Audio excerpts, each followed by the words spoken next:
Take. This is Take four. take 4 Or five. Take five. Take 5. Take five. Take 5. I'm sure. Okay, come. Type shit. Type shit. Type shit. Come on. Ah!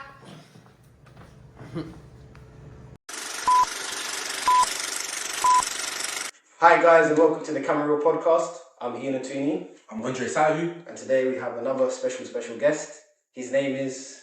Jason Njoroge. Nice to meet you, bro. Nice to meet you, bro. So we'll start off with just a main question. Like the main introduction, like how we started, how we... Because I don't know. I just met you today, innit? Yeah. So how do you know Ian? Through identity, innit? Yeah, for identity school. Early on as well. But it wasn't early for us. We'd already been there, how long for? Like a year and a bit. Like a year and a bit, yeah. A year and a bit. And then this was before COVID, wasn't it? Yeah. During. Because it was on Zoom, innit? Yeah. It was like right early stages of COVID. No one knew what that was at the time. Yeah, that was crazy. And we just we were in the same classes. We met like wonderful other actors over there as well, people connections. And then we didn't see each other for like a year, isn't it? 2 years. Till we saw each other in person. Yeah, in person. And in person it was a while, bro. Like maybe a year or two, and then we bumped into each other at the audition. For the NHS thing, innit? Yeah. Oh, you man went for audition for that? Yeah. That's how we bumped into each other, and then we stayed in contact through that, like proper. Yeah. But that, tells you how small the industry is, isn't it? Yeah, it's funny as well because I only see you on screen. Same. That's the only time till that point. And I saw you in person. I was first thinking, right, you're kind of tall as well. No, I was thinking this guy was tall. you don't see that on the screen, innit? I was like,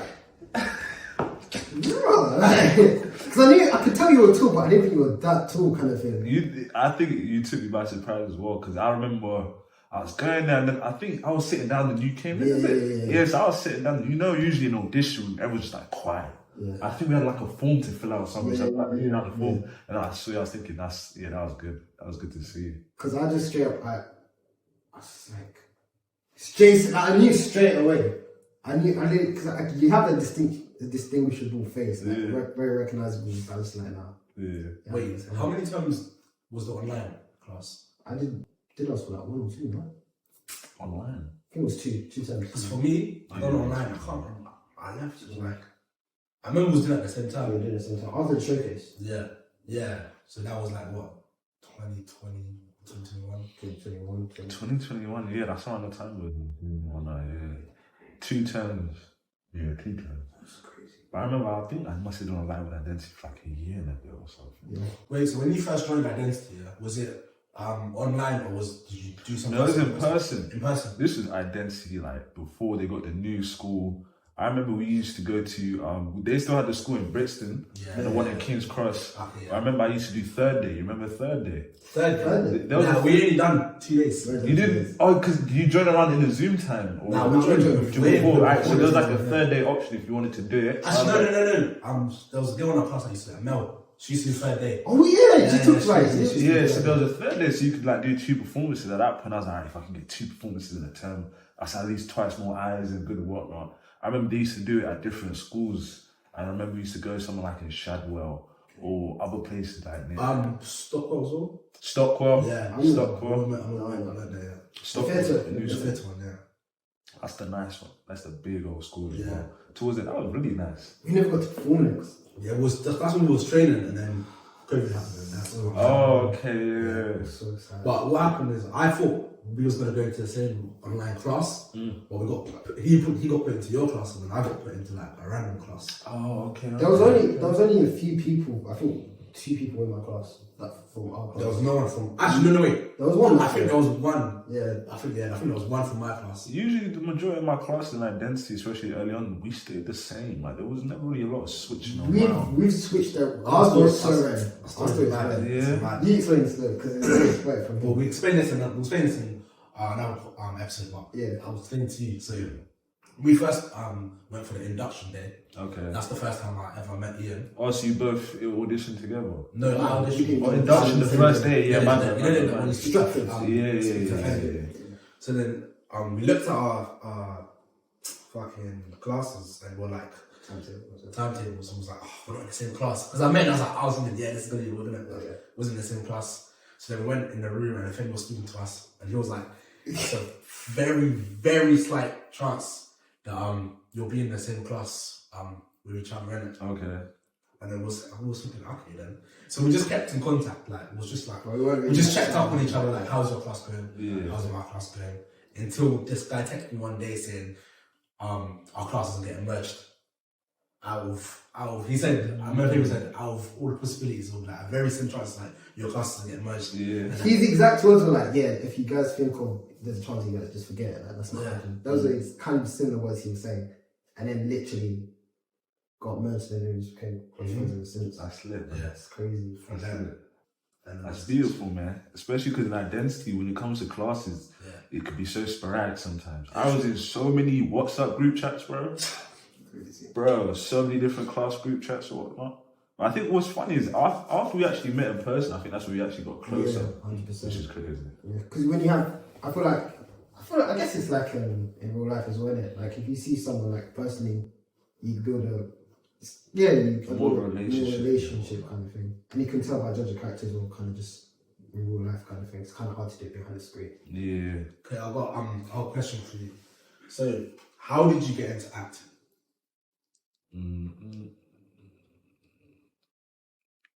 I've got a follow-up question after. Yeah, I was young, so I went to a school called St. Bernard's. It was just St. Bernard's. And I remember we had to do like an extracurricular activity or something. So I remember we would do like some sort of Christmas play or whatnot. And then I was like a host or something for the Christmas play. I remember I was doing that when I was young and I was having a lot of fun. I was coming in on like Sundays or whatnot and just getting ready for the play or whatnot. Then we did the play. And then I remember there was like a newspaper guy who came in and then he did like an article about the play. So I remember there was like pictures of us getting taken or whatnot. And then the lady that was head of basically directing the play was telling my parents to keep it going. But then I fell off it because I changed school. So I went to like a all boys school at some point and no one was really doing drama, especially back then as well. So I fell off. I guess they're all into that football. Yeah, just different type of sports, just running around, doing more mischievous things, you know. And then it was the only way to pass time because no one else was really doing theatre and stuff. And I must have went to another school when I went secondary. And I think I needed to choose one of my GCSEs. Yeah, I done it. So I remember I was doing drama, so I picked up drama, and then that's when I was kind of, oh wow, I really like this. I think by the time I was like 15, 16, I was like, I want to do this, like fully get into it. And then only until after I finished secondary and did my A-levels and whatnot, go into identity, and then from then it just kind of picked up. Talk about your story about, if you want to or not. Yeah. Remember we talked about like how you got into identity in the first place, like because you didn't live in London, did you initially? No, I was living up in Lancashire. We was just Oh, this when you were still living I was living there? up in Lancashire. I Oh. lived up in Lancashire for 5 years, and then this was like I remember I just knew I wasn't going to uni, man. Yeah. I'm telling you, I didn't think I was going to go to uni, but I did want to go to somewhere with drama school, and identity had been on my mind for like since I was 16. So between 16 and then to 18, I was like, I want to take it serious. And I saw everyone in London was just getting opportunities. And I was so far up north, nothing like that was coming my way. I was like with some BS agency, nothing was really going on. But then I remember I came down like early September. Or was it after summer? I think it may have been after summer. It was either after summer or like it was early September. Was this 2019 then? 2019. Okay. Yeah. No. Actually, no. This is 2018. This is... Okay. No, I'm counting 2019. It was 2019 Yeah. because I auditioned in early 2019.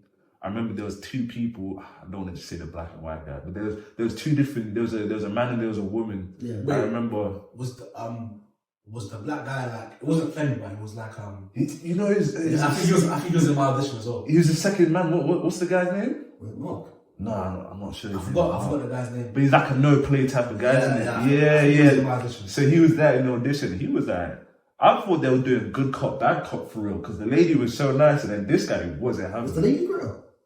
I can't remember. Nah, wait. Which There one. was another woman. I didn't have girl, but I had another woman. I do know who Greta is now. You said, yeah. It She wasn't her. was in my audition, and I was just thinking to myself, yeah, I'm not getting into. That's not how she was. That's how I thought. That's how I felt. I thought because of the guy, there was no way. Because he would be like, if it's rubbish, I'm stopping it there and then. So some people be doing the scene like, I remember they did this for us. I don't know if you lot got it. They'll give you a page, right, for the lines. They'll let you remember the lines, you get a partner, and then you get up there in front of them, then you audition the lines here, and then they stop you. Yeah. Like, you need to work on this, you need to work on and that. then when I had to do that twice. Yeah. I had to do it with 2 girls. With 2 different Yeah, girls. I think I did the same as well. I was in a free group as well. Twice. And then it's peak, because some people will get halfway through the page and they stop. Some people get a line and then they stop them.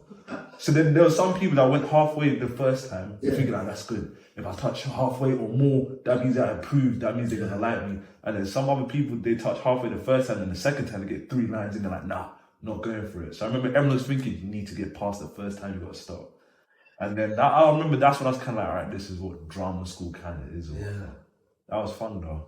Yeah. I didn't think I was gonna get it still. I didn't think I was gonna get it either. It's the like tension, isn't it? Because like I was telling Andre, like in the first step, there was a guy I was with. Like, we were kind of like, we built like a similar kind of partnership through like when we were doing our scenes and stuff. Yeah. We're kind of in the same kind of frequency, I was thinking. So like, I was expecting, oh, maybe he'll be in my class as well. Just found I didn't get in. I was like, what? I remember there was distinctly like 2 girls who I spoke to. But the thing is as well, there's so many classes you actually may never see them. Yeah, that's what But there was, I literally can't remember one person who I auditioned with that at the school after that. But they could have been just in different classes. But then after that, they must have sent the email like the next month in October, I'm going to drama school. And I was lit. I was so gassed. My mom told me I was so gassed. I was gassed. I remember I sent an email to my parents and showing my bridges and whatnot, because I've been telling my bridges since I was 16 I wanted to get in. As soon as I got in, one of my guys, Kaito, he was more happy than I was. So it was a good feeling. And then I remember I was like, all right, as soon as I finished with A-levels, I'm going hard. Like, I'm going 100%. I'm gonna skip a question because I'm gonna go straight to the next question. How was your experience in drama school? It was good. It was good. It was good. It was good. It wasn't like too intense, because I remember I did a couple open days to like what's like the easier way in. Not the easier way, but you know these like renowned drama schools are like 6 days a week. Yeah. You know, I remember it's I went like a part-time. Yeah, the part-time was a lot more better, and I was like, instead of 2 days, I wanted to do the 3 days at first. But it was good. It felt like it's what I wanted. I thought doing drama, like A-level and stuff, was gonna help me. It didn't. That had nothing to do with it. Yeah, I speak about this on another. I've never like. It's literally. I've been told that percentage is right and more than the actual actor. Actually, bro, I'm learning about like Stanislavski, where he was born and stuff. It's got nothing to do with acting. So it's like, what I liked about it is like it's literally from the ground up. I remember because there's intermediate, advanced, professional. I was actually super happy to be intermediate, because I was like, I didn't want to start from them. There were so many people that like kind of had egos that like shouldn't be or whatnot. I was like, shit, I know. I'm happy to be. I know I'm not good enough yet, so I'm glad to start here. But drama school is fun, but you do some of the crazy stuff in drama school. And some of the crazy speeches as well. When you try to explain it to other people that haven't been to drama school, they won't understand. What? They don't get it, bro. You remember there'll be times they'll make you walk around like an animal. like a crab. I swear down. They'll make you walk like a jaguar, like a giraffe or something. a gorilla. On the floor. Were you expected it to be? It wasn't. I had no expectations, honestly. I thought maybe like, I don't know, to cry on camera or something. I thought maybe that's it. But when I actually got there and you're doing all those days and them hours per week, it's super different. I did theatre training from like a young age. It was kind of like embedded into me, kind of thing, the normal practices of how to go about it. But I will say, Identity's way of like teaching, it was kind of a step up. Yeah. But like the foundations kind of thing, I kind of expected it. But then when it got more into like the demonstration of, okay, what sort of acting technique are you trying to do here? How do you feel when you do the scene? Do this with your voice, like massage, just things true. In voice classes, teaching like that, how to use your voice and with the breathing exercises as well. And I used them. I did it to this day. Yeah, breathing exercise. I realised how important breathing is, and proper taking in the words and whatnot. I remember I never understood Shakespeare, even in Identity at first. Like to this day. To this day. And I'm telling you, I'm trying to avoid this guy for so long, yeah. But if you want to be a good actor, you have to know the basics. You have to understand him. There was literally the first 2 years they tried to show it, I still didn't get it. And I remember when I hit my last year, my last couple of terms of Identity, I remember I was in the professional tier, and then there was a teacher. He did like First of all, Identity do like audio classes, like audible book classes and stuff. Yeah, they started doing that. So I remember we had one term for like audio books and audible books, and then he was doing Shakespeare. I'm thinking, oh, this is gonna be long, bro. Like a whole term, or is it half a term? It's like either a whole term or half a term. I did not even know about that. The Audio, audio. no, I had no idea. That was the first time we ever did it. But then I remember this guy, he came in and taught us Shakespeare, and then he actually made me understand it. So when it used to just be words, now I'm fully understanding like a story behind the thing, and I'm getting, all right, I get why this guy's work has survived all these hundreds of years, because this guy was ahead of his time. There was a class that we done. The Equus. Oh, Equus, the horse. The horse. Did you have to what class was that though? I was gonna say movement, but I think it's I have no idea. You know? That's what I was just keeping out. It can't be movement. No, I don't think it was. I think it was actual voice. It's voice. It's voice. It's voice because Mark does voice. He's the one who tells them. Okay. The breathing technique. Yeah, that like the vertebrae. Yes, I still got the picture of that on my phone. Something like that. Mm-hmm. That class was the strangest class I've ever done. That was the funniest class I've ever done. To this day, it's embedded into Literally, I remember. I think the book was about some guy who falls in, who just worships this horse. Yeah. Okay. He's like, oh, I remember I had to do a scene, isn't it? I was like, oh, Equus, my horse, my beautiful. He literally like, it's wild. Like he will sleep with the horse naked and You shit. start thinking bestiality like it was a madness. It was mad in the head. But it was fun. It was fun. You only do certain stuff there that you could never do. And the thing is, though, it's good to be put in those positions. I mean, like, obviously, like, you know about it, but it's like, if you end up doing big films and you're playing these roles that require you to be weird, you need to figure out a way how to get into that mind of state in a way and do it healthy as well, you know? Yeah, and in a safe environment. Yeah. I think one of the best things that Identity do, which is really, I found out how important it was, is making you be in an awkward position in front of people who you don't know, like, straight away.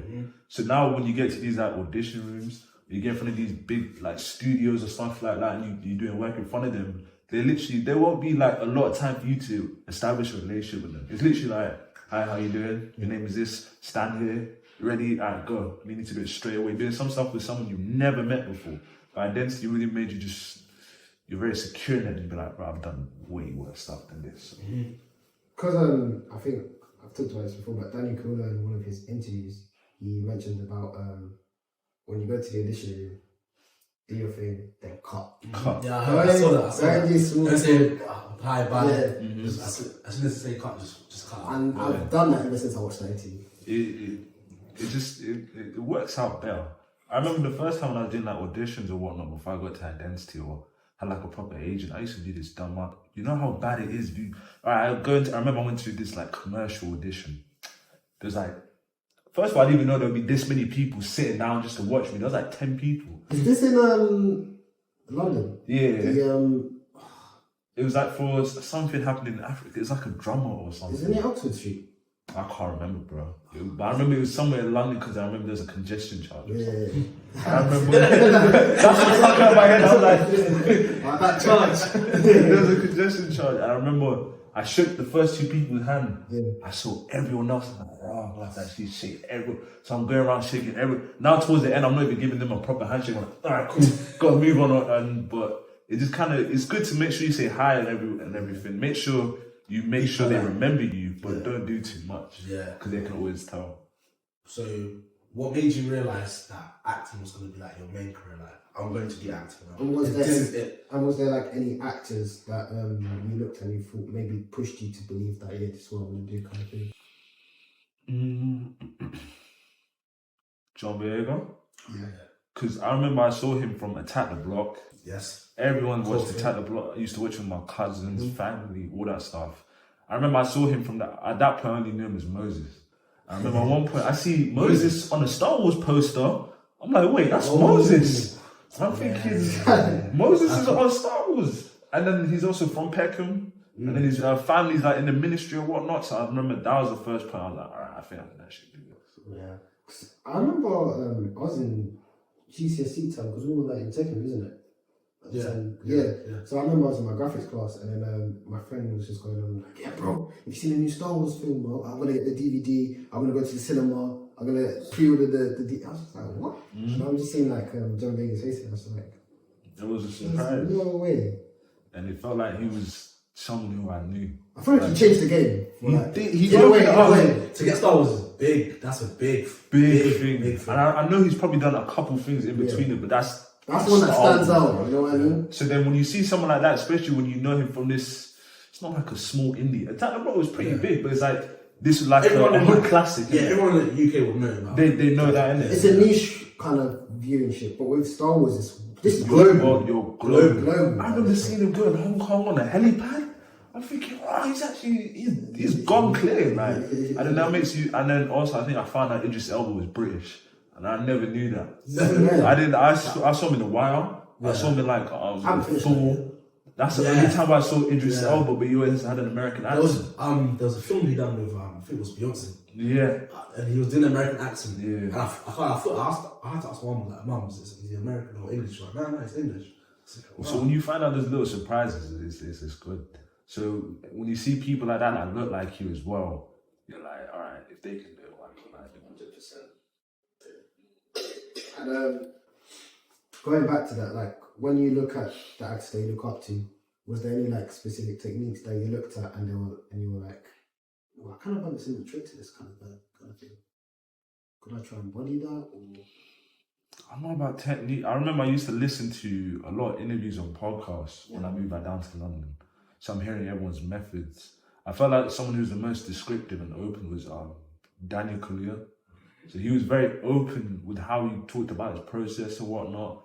So you do try. I remember there'll be certain stuff he'll work on his accent every day, or he'll like I remember he said one thing, he'll read the script, then everything someone else describes your character, how you describe your character, and then you form a kind of circle around that's how you make the character. So I remember that's like one of the few first pointers I picked up. But if I was to really talk about technique or what, I think there was like a lot of teachers and drama school or whatnot that helped me kind of figure out what works for me. But I'm always still learning, man. Always still listening, trying to read new stuff, see what I can pick up. that's good. And also as well, I was gonna ask, in terms of like in the future, what type of roles would you want to enter in, kind of thing? I like to tell brand new stories. Yeah. Stuff that's thought provoking. I do love a bit of a mind thriller. Yeah. You know what I mean? I like that type of stuff. I recently started, I think just stuff that I like to watch.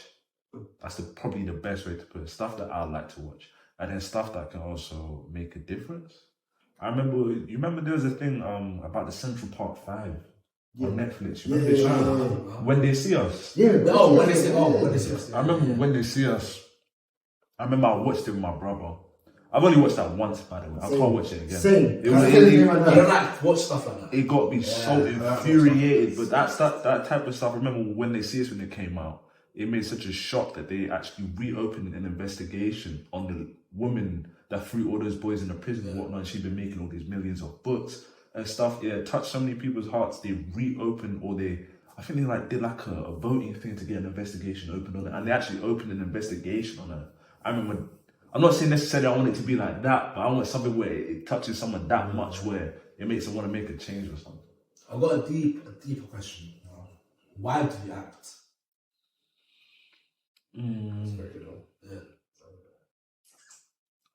Because it's fun. Because I remember I used to read books a lot when I was younger. I had a very imaginative mind. I only speak one language, I speak English, but I'm Kenyan in it. So if I go back to Kenya or whatnot, then all my cousins and uncles and aunties whatnot, they're all talking in Swahili. I remember when I was younger, I can't speak it, so I just beat in my head a lot. So I'm always like stuff like that. So I went from books to shows to movies or whatnot, and then I just kind of like the idea of me telling a new story. So I remember one thing, especially early on, I wanted was, I kind of got sick of, when there'll be monologues, you need to do something, it's always something that's been done before. Yeah. So I remember at one point what I wanted to be was something in a new story that hasn't been done before.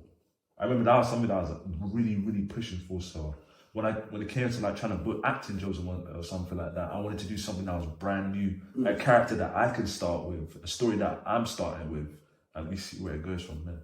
Speaking on that, we could talk about your first job. like how you got the commercial? Because you didn't have an agent, did you? No, You I didn't have an didn't. agent? Nah. This story is the first I've ever Yeah, heard. yeah, I want For the first two jobs, cool. So I remember I moved back down to London. I remember there was a funny story. There was an auntie basically. There was an auntie basically. Her bathroom wasn't working in it, so she had to basically come use ours for I think have a shower or whatever. So I remember when she left here, it was a bit awkward. So she was like, "What do you want to do?" And I was like, "All right, I want to be an actor." I was like very loud with it from the get go. She's like, "Oh yeah, there's a boy in my church sounds in Spider-Man." I was like, "What?" She's like, That's so casual. she's like, you know, like sometimes African aunties, they don't even get what this Yeah, is. yeah, I was like, yeah, they don't get in Let's not go it. there. So she's like, yeah, there's a boy in my church, and the bug, he's a Spider-Man. I said, what? Where does he live? He lives somewhere in literally one station stop away from me. Wait, what Spider-Man was this? It was the first one Tom Holland was in. It was early. Homecoming. Yeah, early. That one was one of those ones. What character or extra? He was. So this is what happened, right? So I was like, auntie, give me his number so I could figure out how he went from the station next to me to Spider-Man. I need his contact. I remember I waited till Sunday because I knew he'd be in church, and you can't deny a phone call. I called. I called. It's crazy. So I called, and then I was like to him, look, you don't know me, we know this auntie, but I know you were in Spider-Man. Can you just tell me how you went from there to there? I remember he was like, all right, first you need to get some training in drama school. I remember I told him I'm going to identity. He was like, that's good. But I was like, but how did you actually go from there to there? And he was like, I can't lie, I got lucky. I was like, what do you mean? You signed up for these extra agencies. Okay. So he was like, I was an extra. And then the director just liked me on the day and gave me a couple lines. Oh, so he just got a couple lines in the movie and he got a pay increase. So I remember I was like to him, can you give me the name of those extra agencies? I remember it was Mad Dog 2020. Yeah, I heard about that one. Casting Collective. Yeah, I'm with that one. Yeah, and then Universal Extras. I would know. So my whole goal was to get on the set and I hope the director likes me to give me a couple lines. So I remember as soon as I moved back down to London, I fully signed up. I remember I was growing my hair up because of the Steve McQueen thing, small acts. They wanted people with afros. I had an afro. Was you an afro on that? No, but I had an afro. I had the look, so they kept penciling me to let me go. Penciling me to let me go. So they did that so much. I remember for a month, I didn't grab a trim for a month. Did you get paid for that? Nah, I never even got booked for it. Yeah, You can literally get you get paid. But for extras, for extras is different. You can get let go like a day or two before. So you'll be that's thinking you're going in a day. you're literally setting up your whole week, thinking you're getting ready for it, and they'll let you go. So I remember at one point I was like, man, forget this. I'm getting a haircut. I got a haircut, and as soon as I updated the pictures on. No, Spotlight on the extra agency. On Mad Dog, I remember as soon as I got that, then I got booked as an extra for a DWP commercial. So I remember at the DWP commercial, I got booked as an extra. And then I remember because there was an app on Mad Dog 2020, I remember they just messaged me like, the directors want you to come in and audition. I was like, why am I auditioning if I'm an extra? So I remember I was like, all right, cool, I'm going to go to the audition. So that was my first audition. And then I got there and then they were just like, yeah, we liked your look. So you want to just, just give you a taste of just see what it's like. What commercial was this for? It was for a Department of Work and Pensions commercial. It was early. I was like a frisbee thrower or something, like a festival. Yeah. I remember, so I was a frisbee thrower. This guy gave me a plunge. He was like, pretend you're plunging out the sink and stuff like that. They do the maddest stuff on commercials, bro. Then the guy was talking about, now imagine there's like a dragon flame coming out the sink and stuff. So I'm dodging the flames with the plunge and stuff. And I'm thinking, this is so dumb. Like, I don't feel like I'm going to get this. And then as soon as I got home, usually they wait a couple of days. But as soon as I got home, they sent me the message, I booked the lead role for that. So the lead role? Yeah. It won't go. Wow, I know you was gassed, you was feeling. What? I was too gassed. I made it! I was thinking, I made it! I've come clean! What? Especially when there's an extra just to the lead role, I just literally did it the first time. One take? One take. And then it was like, I loved you, man. I remember the guy was talking, it was like in the office here, he's like, KSI? I was like, yeah, I know KSI. He's like, yeah, you filmed in these offices. I'm like, wow, that's crazy. Like, stuff like that. Like, I'm probably like, that's mad, trying to like engage, trying to make a relationship, and the dude liked me. And then it turned out he was the director. So, usually it's like casting people, or usually the director sits back and then someone else handles the private one. the private one. But the director was the one who was fully on board with the whole thing. So that was the first time I got my first acting job. And I remember that was a whole funny experience as well. Because I remember, so the funny thing is with the extras things, if multiple people get booked with the same extra agencies, they're all going to get you to meet together and then travel together. Yeah. So I met everyone collectively outside the station, and then we took the house on the front. Yeah, I remember everyone was like, I must have met there. Extra this, extra that, extra that. Everyone was doing extra. And I was like, when I was doing the lead, we were talking kind of walking out back. And he's like, I didn't want to be like that. I think come down. He was just like, I was like, and then obviously I just kept quiet about it. I remember we were talking, and I remember, So he didn't know that. I remember we got dropped. No, he didn't. So we were talking, and this is when I had the spotlight, but I didn't know how cool the spotlight was. So when he was telling me his age ago him through spotlight and whatnot, and they saw his thing and whatnot. And he was like telling me, like, have you ever been an extra before? And I was like, no, I've never been an extra before. Is like, this is your first time? I was like, no, I'm not extra. Like, I'm for one of the roles as well. So he was like, so how did you? He's like, what? And I was like, yeah. He must have been. He was just shocked. And he was like, so what's your spotlight? I'm like, oh, really? I was like, I don't really. That's a good humbling experience for me. I don't really know what it is. So then we were just talking, and then I remember, right, we're all walking with the extras, bro. A minivan just pulls up. Like we're all walking like in the line, the minivan just pulls up. Not even it was Mercedes, it was an old thing. You know Good Kid, Mad City, the Kendrick Lamar tape. There's a minivan in front and back, one of them old school ones. Wait, is it the one that has swimming pools on that? Yeah. Yeah, I thought I know. So that one pulled up, and then the lady just opens the door, and then I think his name was either Jay or Jay or something. She's like, Jay Jason. She's like, yeah, you guys are leads, right? Like, yeah. She's like, I hop in the car and just drive you straight forward. I was like thinking, wow, bro, like, this is a bit mad, isn't it? So I remember I got there, and I just remember that was the first time being on set. That was a cool experience. Is it mad? It was mad because I was a frisbee thrower, right?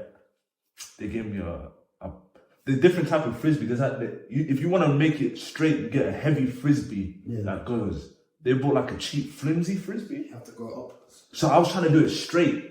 I do straight, it goes left. I do straight, it goes right. I do straight, it goes down. Like, it just wasn't going straight in the beginning. So I remember the directors getting angry in it. So I remember he wasn't getting angry at me, but it was more like getting angry at the fact that it just wouldn't go straight. So I remember he said, let me try it. I was thinking, bro, if this guy gets straight first time, it's long.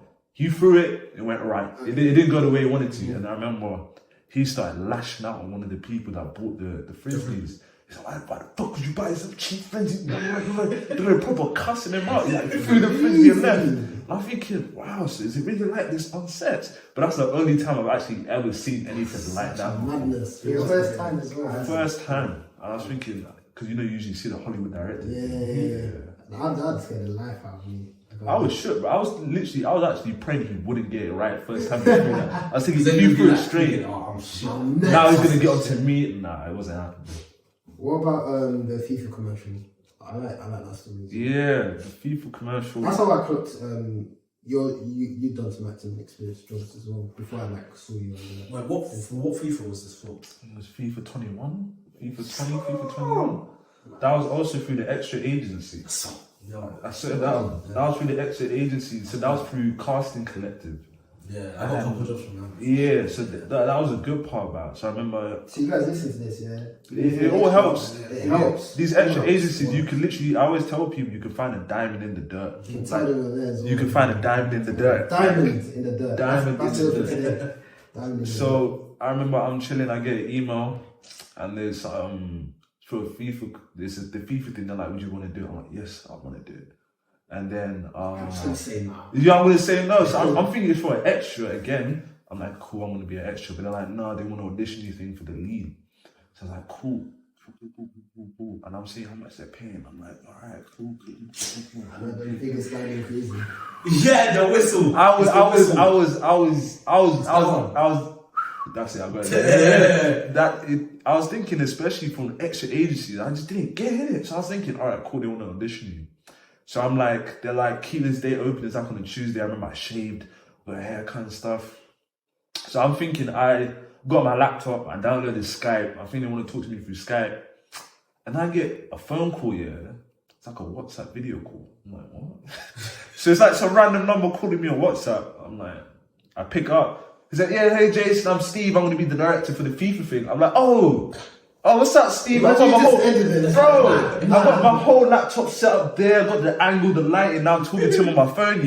I'm like, oh yeah, what's up, Steve? He's like, yeah, we're going to audition like this. And I'm like, you want me to put the phone down? He's like, no, we're good, just do it. So I'm like, okay. So I'm holding the phone.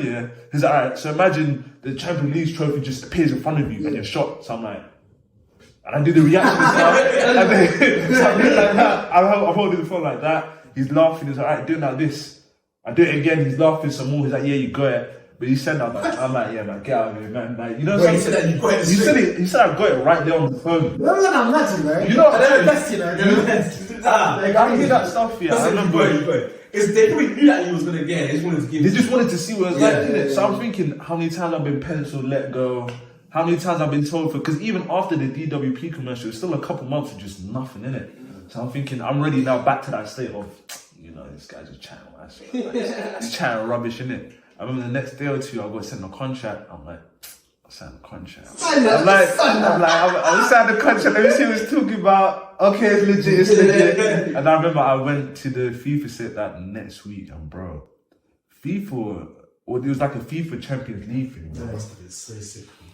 Bro, the bread that these men have. I remember I got there, usually especially for sets, I get there so early. I get there like half an hour early. But by the time I get there, they're setting up. That's how early I like to get there. So I remember I went there, I was a bit peckish. The guy's like, yeah, we're not expecting you for like another half an hour. Blah, blah, blah. He's like, do you want to get something to eat? I'm like, cool. Yeah, I can go buy something. He's like, no, just like any of the restaurants, cafes near the area, we bought it out for the day. I was like, what?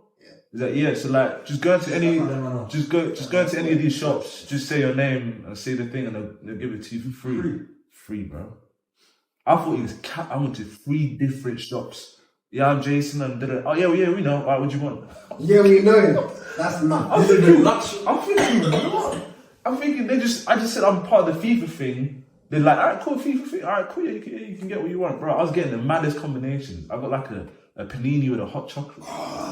What's that about? I'm getting that right now. I'm getting that today.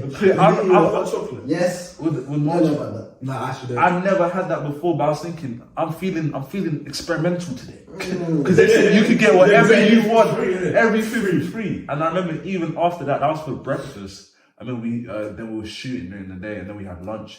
They took us to a whole other restaurant, and you just got whatever you ordered. I remember that's when I'm thinking, these men have like got a different type of power and pull. If I was you, yeah, I'd be get a bag to start. I do that every time. I get a takeaway bag. I get a takeaway bag with these nice foods, especially when it's finished, bro. I'm literally thinking, what is this? I remember that's when it's gonna go in a bit anyway. They're gonna waste it. You're gonna take it. So it's like I might as well have a little snack. You know what I'm saying? And I remember I was talking to one of the older guys. He's like an on-set something. I remember he worked on the first Star Wars ever. Okay. This guy back in the day. I'm talking to one in the 70s. He was an old guy. What are those films? I don't some of them are good. Yeah, some of them are good. Some of the OG ones are good. And I remember I was just talking to him, and he was the nicest guy ever. And he was telling me stories with like Harrison Ford and all these other men and stuff like this. And I'm thinking, wow, I'm actually talking to someone else. So he must have been an old man. He was old, bro. He was old. Like he was up there, but he still had like a lot of nice, joyful energy. That's beautiful. You can tell he's lived life. You can tell he's lived a good life. Yeah. I remember even funnier story on the FIFA set. We were actually playing actual FIFA on the TV screen. Yeah, I'm gonna tell you, man. I was playing one of my guys on the set, Toby, where this guy was beating me so bad at FIFA. It was bad. I remember at one point he beat me so bad. Yeah, the director looked at me and said, "Damn, Jace." I thought he was gonna give the role away. You do that peaky, man. I thought he was gonna. I remember. If that's the case, I'd be gone. Hey, I told him I'm not playing no more. I'm only playing when the cameras come on. I remember at one point when I celebrated, he scored the goal on me, and I made it seem like it was my own goal. And I think that may have been the tape they used as well. So that was a funny story. That was a lit time. That's actually sick. And all of that, bear in mind, through extra agencies. You can really make, if you really want to, if you put your mind to it, you can find a way. 100%. So do you have an agent now? Yeah, I'm currently with my Identity agency. Identity agency. Okay. My agent Nina, she's good. She's great. That's good. Was it hard to get into that agency? Shit, it took me 3 years. I was like, Identity. Wait, do you still got Identity now? Or? No. I went from 2019 to 2022. Oh, okay. So I remember I went a couple months, then COVID hit for like a year and a bit. Mm-hmm. Then I went back to in person in like winter, and I was in the professional term. And I remember I wanted to sorry, I wanted to leave after the winter term, but then I found out Femi Oguns was going to be doing a short film thing for next term. And I remember I was like, I still haven't been checked out by the agency. I think at that point I must have been talking like with IDA Say Talent or something, but I was like on a run. I was on a run for a certain role on a show, on a BBC show, so I couldn't leave him. So it was like a really weird juxtaposition. yeah, it was like a weird limbo because I was like, this is a good opportunity, but then if I can't leave because I might get that. But then if I don't say anything here, then they might take it off. So it was like, I'm going to stick here. But then I heard Femi was doing a short film thing, so I was like, I could stay another term. Yeah. And I did a short film thing, and then through that, I was able to get signed to identity agency. That's really good. That's really good. I'll take your chances, man. Got to. That's really sick. And we can just talk about now, like, have you got like anything coming out and stuff? Or like, what things have you like learned on set of recent? I got a question. Like, what kind of experience did you have on set? Like, were they good or bad experiences? Because personally, for me, all the times I've been on set, it's been good experiences. Good. But I've heard from like other people that have had like some of like the main actors like shout at them and stuff. And it's like, you know who's the most famous person I worked with? The only famous person I think I actually really worked with, like next to each other, was you know Corrupt FM. I've heard of MC Grinder and that. I've heard of If you see his face, you know who he is in it. I remember I saw the name, I recognized it. And I saw who he is, you know who he is. And then that's the only person I worked with that was like really knowable. And that was recent. That was like last year in June, July. I think it's like for some other project. And then he was super nice. He was lovely. He was mad funny. I can't lie, his jokes. And he even knows around near my bit, so he knew a couple areas and whatnot. We were talking. But I remember he didn't learn any of his lines, bro. So like imagine when we were filming, he like put his phone behind, like we were like filming in an office space. He put his phone behind like one of the boards or something that separate one of the cubicles things, the things that separates your desk from another person's desk. He put his phone behind there. And he's reading his lines off first time to the camera and his phone is there. And I'm here, I'm like learning my lines 2 days before. I'm zoned in. I'll probably do the actor stuff and everyone loves this guy and he's literally learning his lines. He's like, alright, cool, my lines? Alright, cool. He puts it and he just goes, bam, he goes. And you can just tell there's like a confidence this guy had. He's like, I know my thing. So I kind of saw that and I learned from it. Like, obviously I'm not going to do that, but it was a case of, first of all, he built that character up with MC Grinder. He knows exactly what it is. So even when he gets the lines, he's been in that character for so long, he knows how to make it his own in one way. And plus he can, he can do a little bit of extra lines here and there and whatnot. But he had like a confidence and like a humility I can only respect. I remember when I got there, the whole chat, especially because it was from a Land Bible project. Yeah. I remember everyone was like, oh yeah, he said he's going to buy Nando's for everyone. I remember everyone saying that the whole day he's going to buy Nando's. He has a Nando's black card. Damn. He bought Nando's for the whole set, bro. The whole crew.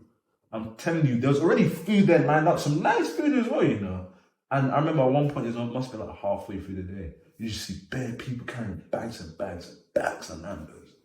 People were just seeing Nando's. Just thinking about that. Getting hungry, innit? I remember he was, and then it was like no problem. He would just be like, you got vegetarian options, you got vegan options, you got normal chicken options. He got such a set. Because sometimes people can be like, bro, I'm getting these burgers, these chips, that's it. Yeah. That's what you get. You should already be thanking me. I got you this. But he got all types of select. He literally cared about everyone and took care of everyone. And to be honest, we didn't really talk that much, but he was still he was a nice guy. But on sets or whatnot, I've never had anything bad. Only time I'm saying is like the first time ever, my first job with the leader. That's the only other time. Everyone else has been super nice. I feel like things happen in a way for a reason, kind of thing. Because I'll be honest, like if I started off and I had that similar experience with a director in Chinatown, I feel like I'd be so timid. I'd be scared. Because back when I was younger, because I was a kid actor at the time, and like you always kind of like baby Dim kind of thing, like, oh yeah, you're doing great. So if someone would just all of a sudden just switch, like, yeah, I don't want to do this. Yeah. But obviously now as an adult, like you just know what it is. How was it being a kid actor? I never do this. Oh, bro, it's very interesting. Like it's kind of similar to the adult world, but kind of a bit different in a way. In a sense, like it's kind of like because you're a kid, you don't think about it too much. Yeah. You're not thinking about. I rate kid actors as well. Crazy. That's the work. They're doing big, because I get nervous if I'm going onto a big set. So imagine something like 6, 7, 8, Do you know what and it you're is? holding it down. You know what it is? And then mature from a young age. Mature. Yeah, we mature Learning quickly. lines. Wow. I swear down, bro. But I think what it is the way they bring you up as like a kid, like when you're on set kind of thing. I remember I did Cartoon Network one Yeah. for like Africa, and when you're in the studio and stuff, because I was with another kid, his name's called Marco, and they just niced us in that proper well, like welcomed us in, like we had like our own like pool table, Yeah. just a sofa for like our friends to chill, and it was during school term, so I remember we had to do like classes because legally it was still under. Yeah, because it's still underage. That's mad, yeah. But it was a lovely experience, yeah. That's funny. It was so funny. It's a different type of maturity, Yeah, especially when it you're a is. child actor. And then, there's like in Hollywood, maybe not our age now, but back in the day, there was like reoccurring child actors that were getting booked for everything. Now when you grow up, you kind of understand why, because that's it's a lot of pressure to deal with. Sometimes these sets, 6 a.m. to 6 p.m. And they're still doing school as well. Still doing And school. some of them don't Sets even and know. whatnot. Some of them don't even realize this because how good they are doing, kind of thing. Yeah. 'Cause to them, it's kind of normal. Yeah. Until like they grow up and oh shit, I was actually doing this. kind of Yeah. thing, like, oh, From shit. an early From age, an early holding age. it down, holding down the TV shows. Some of them apparently were like holding the whole house down, like kind of like they'll pay. Paying bills. Paying bills. Kiki Palmer. Yeah. You think about that sort of True Jackson. True Jackson. What? Yeah. True Jackson. How are you getting this? Yeah. Like, give me five, give me five. True Jackson. On Nickelodeon. Yes. That's I used to watch memories. I used to watch that. She must have been paying all the bills in the tribute. That's crazy. Because think I about that as remember well. Your lead actress on your TV show on Nickelodeon as well. And she was even working on the barbershop. Barbershop Ice Cube? Yeah. She was on the movie before that as well. When you do this, and I was Jeez. like, Yeah, bro. Kiki Palmer's been working since she was young, bro. And she was in Jump. Jump. Jump on Disney. Was she Yeah. about? The guy from High School. She. Cool Big Two. Yeah. So she was around. Wait, so she got Disney and Nickelodeon You know, at the same time? you know the one with Ice Cube where it's like, are we there yet? That's Yeah. what, that's what No, that's I was gonna say. that's Scary. That's But now I think about it, so she was working with Disney and Nickelodeon at the same time. Is that? I thought that'd be like a contractual. That's what, yeah, I think that as well. But you see what I'm saying? So when you're that age and you can show that you've been holding it down, they're just gonna rehire you because they know you can hold it down. She must have been getting checks, boy. I remember she had a song with like Quavo years ago. Quavo? Yeah, with Quavo. What? She also does music. What? She does everything. I remember she said she had 10 mil by at least I think 18. Or That's something like 18 to 20. And I believe it because she's been working from here. 10 million. 10 M's. 10 M's. When I see my first M, yeah. Oh my god. I'm doing the crazy. I even got the song I know I'm gonna play. That song is crazy. When I hit the first M, I got the song I'm playing in the background. See, I don't even know what I'm going to do. all I know is I know the song I'm getting when I get the car, wasn't it? Yeah. I know the first song I'm playing. What kind Freedom by Justin Bieber. It's a church, it's a gospel song. Cold. Gotta give thanks, man. Freedom. But yeah, man, that's it. Like we just want to know, like, you got like anything coming up, kind of thing. I felt something last year called Jungle Nation. It's like a documentary but slash movie essence. So it's basically talking about. It's mad, isn't it? It's basically talking about to cut it down short. It's basically talking about how it used to be raving in the UK back in the day, and then Is this a short film? I don't know. I think it's more like a documentary film. I feel Documentary kind film, of, okay. So it's like, because these guys, basically what happened was, I'm like basically one of the ravers, or like one of the young kid ravers going to the Jungle Nation thing or whatnot, audition for a guy, and then in a sense, these lot basically, The Last Dance, the Michael Jordan thing. Yeah. Okay. They didn't make the Last Dance documentary, but they basically had been making a documentary about Michael Jordan for 10 years. And as soon as the Last Dance came out, they put out their thing as well, and they got picked up by Hulu. And I basically heard they got a big old check, like they got enough money to now make all these different type of films. So they're basically making now this one about the Jungle Nation, about the raving or whatnot, and they're bringing all these UK legends and other people like that to describe what it was back in the day. And they're basically filming that. So I think it's going to take like a year and a bit, and then they're going to pitch it to these different networks. I see where it picks up and we see where we go from there. All my other stuff came out last year. Did theatre, I was gone for a bit. You can talk about that as well. You put it at the end of the video, like, the poster kind of thing. Yeah, That was really sick. yeah, that was fun. The bench, the bench. I was gone for a month and some change up north. Yeah, by myself. That was different, bro. Whereabouts was it? It was near. It was somewhere called South Shields. It's near Newcastle, South Shields. Yeah, that's far. That's Because When you hear Newcastle, but guess who got married in South Shields? Muhammad Ali. what? Muhammad Ali got married in the first temple built in South Shields. and he got married in the UK. Yes. Why? Huh? Why? Because it was the first temple. Yeah. That's crazy. Okay, Because you know sometimes people from, I'm not gonna call it a small area, but people from their area, especially that close knit, they're always gonna know the facts that are gonna bring people in. So you know you could be like, oh yeah, this happened and this person. But once you say Muhammad Ali got married here, that's gonna pick your attention up straight away. That's a big fact. So it's basically like he wanted to christen the temple out basically, and he got married there. And the person who wrote the play was called Jeff Brown. He's a BBC North presenter. And him and his wife also write different plays, and I think his wife was a journalist. She basically wrote on the story of Muhammad Ali getting married out there. But that was interesting. Literally out there for a month. I like my own crib and stuff. Doing acting every day. And then you're literally thinking like, wow, I'm literally doing what I love every day. That's beautiful. That's beautiful, and that's the best feeling. 100%. That's the feeling that we want, like all actors to like go through, kind of thing. You know, when you've worked really hard for something, and now you're finally in that kind of mode. Being able to deliver, it's like past. I don't know if any of you guys have passed your test driving, but like it's literally the similar feeling. Like I worked hard for this, built up, executed. Especially because you know how hard it is, especially to break into. Mentally draining. Mentally draining. Theatre it was theatre, right? Theatre, yeah. And if you step up in theatre, like when you're like saying the lines out, it's like You have to be casual there. Yeah. because when you're doing that screen, you can just retake it, but when you're like just on the spot. it's on the spot. And I had to do it in a French accent. Is it I was from the Congo. crazy? Can you do that? It's not up to par. You won't want everyone from France or from the French accent come after me. Nah, it's not up to par. But I held it down though. It was weird projecting in a French accent and then still doing emotions. Je ne sais quoi. Je m'appelle hier. Yes. Not bad. Not bad. Not bad. I hear it. Not bad. But that was fun. That was good. Right. Do you want to say like your at and where people can find you? Yes, my at is Jason_EAP. I got Insta. That's it. Over his head. Yeah. Jason_EAP at Insta. That's it. I'm really appreciating all my time with my brothers here, Ian, Andre. Thank you lot for having me. Thanks for coming. We're talking a lot more after this anyway. Yeah, hopefully I can come back again. 100%. See where everyone's at in a couple of years. Yeah, A lot of greatness in the room right now. could be within The future. This is the future. This is what we're showing. But yeah, man, that's me.